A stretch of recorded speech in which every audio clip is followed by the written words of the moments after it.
के किस्म कानन किल्ला करा मियाँ यहीं पे खत्म हो जाएंगे मेरे बच्चे,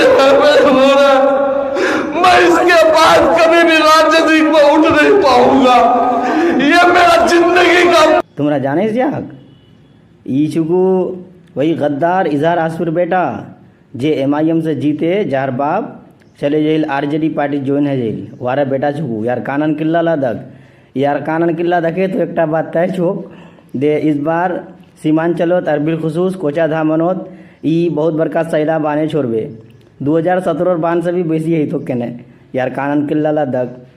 अच्छा क्या निज़म काना क्या पूछ दिए खुद ही कमेंट बताओ तुमरा। अब यहीं पे खत्म हो जाएंगे मेरे बच्चे,